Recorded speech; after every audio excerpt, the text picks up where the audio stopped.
একদিন ঘরে ঢুকে দেখে মদের গন্ধ পাওয়া যায়। আবু শাহমারে বললেন, ইয়া আবা শাহমা আশারিবতা খামরান, মদ খাইছস?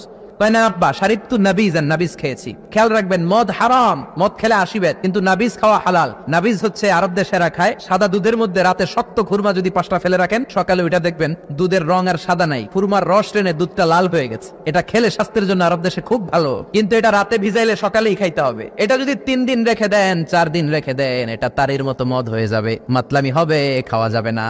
ওমরের ছেলে ওই মজাটা নেয়ার জন্য 4 দিন ভিজায় রাখছে, তারপরে নাবিজ নামক মদ খেয়েছে। ওমর বললেন, মদ খাইছস নাকি? আবু শামা বলে, খাই নাই। ওমর বললেন, তাআলা ইলা এদিকে আয়, ইফতাহ ফামাক, মুখ খোলো। মুখ খোলার পরে গন্ধ নিয়ে দেখে নাবিজ মাখানো মদের গন্ধ পাওয়া যায়।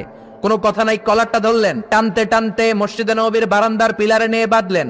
জোরে আযান হলো, নামাজ পড়লেন, নামাজের পরে সালাম ফিরালেন।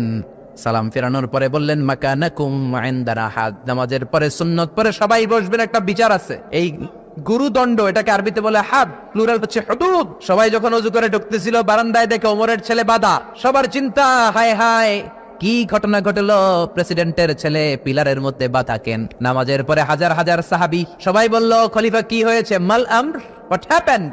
ওমরে ফারুক বললেন, এইটাই নাবিজ খেয়েছে, তবে এটা মদ হয়ে গেছিল, এখন আশীর্বাদ দিব। কানা ঘুষা, কানা ঘুষা। হাজার হাজার সাহাবী, কেউ কেউ বলল, খলিফার ছেলে তো মনে হয় মারবে না, ধমক দিয়ে ছেড়ে দিবে। এরকম কিছু বিচার দেশে আছে না নাই?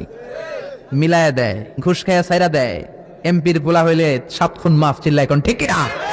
কেউ বলে না, ওমর সারার পাত্র না, তবে 80টা মারবে না, 40টা দিবে অ্যাটলিস্ট। কয়টা? ওমর ফারুক চেয়ারে বসলেন, হাজার হাজার মানুষ, পিনপতন, নীরবতা। জল্লাদরে বললেন, হাতি জিলদ মিন বাইতুল মাল, বাইতুল মালের ঘর থেকে খেজুর গাছের চামড়া দিয়ে বানানো বড় সাইজের একটা চাবুক আন, সবচেয়ে বড় টানবি। সবচেয়ে বড় টানা হলো। এবার ওমরে ফারুক বললেন, ইবদা বিসমিল্লাহ, শুরু কর আল্লাহর নামে। চাইতেন ওমরে ফারুকের সামনে দাঁড়িয়ে জল্লাদ মারবে 80টা বাড়ি। মারতে শুরু করেছে, ওয়াহিদ, ইসনাই, তালাতা। 3 বাড়ি মারার পরে ওমরে ফারুক জল্লাদকে দিলেন এক থাপ্পড়। 3 হাত দূরে যে পড়লো জল্লাদ। জল্লাদের হাত থেকে চাবুক তুলে ধমক দিলেন, তুই কি চাবুক মারোস নাকি চাকরি বাঁচাস? আস্তে মারলি কেন? আসলে আস্তে মারে নাই, দেহে যত জোর ছিল। ওমরের হুকুম তামিল করবে না এরকম জল্লাদ মদিনায় ছিল না, জোরে কোন ঠিক কিনা? যত জোর ছিল তত জোরে মেরেছে, কিন্তু ওমরের পছন্দ হয় নাই। ওমর বললেন, ইনদাকা তালাতা ইনদি ওয়াহিদ, তোর হিসাবে 3টা, আমার হিসাবে মায়ের হইছে 1টা। আমি 2 নাম্বার থেকে শুরু করব। 2, 3। মারতেছে কে?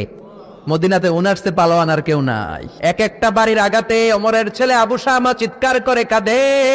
এক একটা বাড়িতে চামড়া ছিঁড়ে যায়, রক্তগুলো ছোপ ছোপ করে নববীর দেয়ালের মধ্যে লাগে। ছোট্ট ছেলেটা ডেকে বলে, আব্বা আমারে মাফ করে দাও, আর জীবনে মদ খাবো না। সাইয়েদনা ওমরের পাষাণ হৃদয় নরম হয় না, কারণ আসাদ্দুহুম ফি আমরিল্লাহি ওমর।